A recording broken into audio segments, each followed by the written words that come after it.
Hello, my name is Michael Dwyer, and I'm with Rochester Writers. Once again, Rochester Writers and the Rochester Hills Public Library have teamed up to host their annual author fair. Now in its fourth year, we're hosting 20 authors in person at the library in downtown Rochester on Saturday, November 26th from 10 a.m. until 3 p.m. These short videos offer you a chance to meet each of the 20 authors.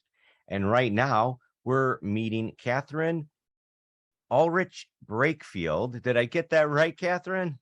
Yes, very good. Well, welcome to our video here, where we're just meeting all of the authors, and we're looking forward to seeing you and meeting you in person on the 26th. But we haven't met before, so I'd love to have you tell me about you and your books. Well, I never thought I'd be an author because I never liked school. I like to be outside in the wide open spaces, but I loved reading books. I just loved it. I loved to go away. I mean, it was the best venture of all. You don't spend any money. You just take off and you're in all kinds of lands and different places, and it's exciting. So then somehow I did find myself writing. I started writing for newspapers and then magazines and then short stories. And then I did my novels because I liked happy endings. I even wrote these books up here. Lapeer Area and Eastern Lapeer, because of my writing, I was so much involved with the people of the community in Lapeer, so I was able to go get special pictures from them. But my best books are my Wilted Dandelions, and these books they're very inspirational, and we all need a uptime in our lives today. We need it badly. Oh, absolutely. So you feel that your books have all happy endings, and it's a fun read. It gets people to a happy place by the time they finish the book. And you have a new book out right now, don't you? Yes, my new book is different from my historical books. I wrote all of these books I have here. This is the 4-book series here, but all these books are very historically based. You'll be meeting the presidents, the Roosevelts and Grant and everybody through there. And the most important part is that, but they're inspirational. They give you the facts weaved around a beautiful story, that inspires you. We all need inspiration. My books are always historical, realistic values and adventure, but they are a true life romance. It's not like some of the romances you might read now. My last book, though, is different from all the 4 or 5 books or 6 books I've already written. This book is a futuristic book set in Amish country. So I kind of feel at home with the history part of that. It's really about a lady, Ruth, that loves fox hunting, that loves it, because that's her way out to relax. But suddenly she's caught in a web of suspense where she's running for her life, and she falls and she has amnesia, and it's an Amish man that saves her. And come to find out, the New World Order begins, and then the question is, are they going to survive through the New World Order? So that's where we're at. But you know what? It's a beautiful, happy ending. It's not like the normal futuristic book. There's a lot of love there. And besides that, there's a lot of hope. And I do a lot of scriptures in this book more than any of the others. But my reviews on these have been coming back beautifully. In fact, I can read one if you'd like.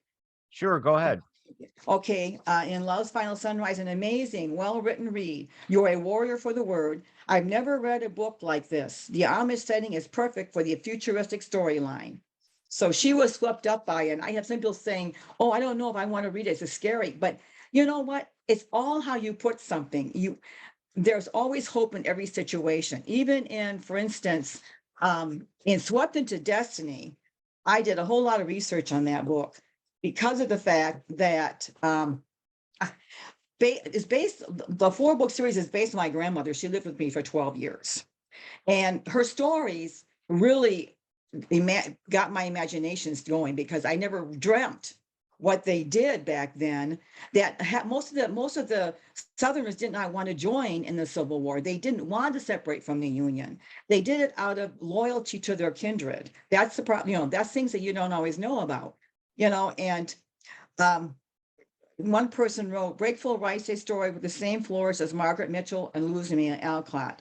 I would recommend this book to adults and teens who like to read a realistic story about history. So I try to put information in there so you can check on it and say, oh, this is really true stuff, something that you don't always know about, but you can dig up later and find out. Same with this, with the Spanish-American War with Teddy Roosevelt. He was an amazing leader, but I don't think he doesn't get the credit he should get. That's what I'm saying, with what he did, his foresight in getting the Rough Riders together before the war began, the Spanish-American War began, was amazing. It was a God-given, a God-given talent with doing that. And the same with Destiny of Heart, the way that we were able to come together, during, first it was World War I, and then when the roaring 20s, we were all having a lot of fun with the stock markets, and the Great Depression hit. And then we learned what kind of metal we really were about.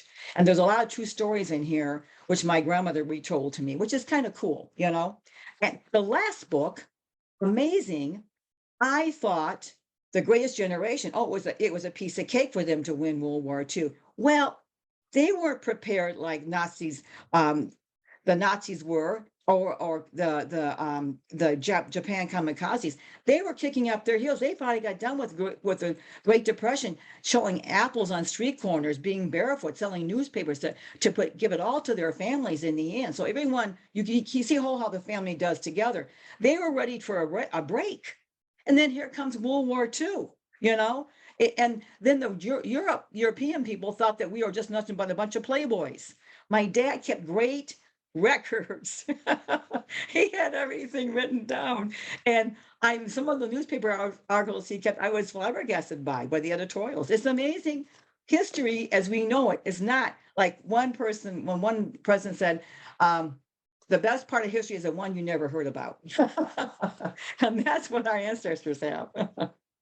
Well, it sounds like you've really done your homework and your research. And I think that's what makes a book really interesting, is when you have factual nuts and bolts where people can learn something from the read, plus you make it entertaining, right? You've created your own fictional stories to tie in with the truth, and they sound like a fun read. And I'm looking forward to meeting you at the author fair. Again, the author fair is in downtown Rochester at the Rochester Hills Public Library on Saturday, November 26th from 10 until 3. Catherine, we look forward to seeing you there.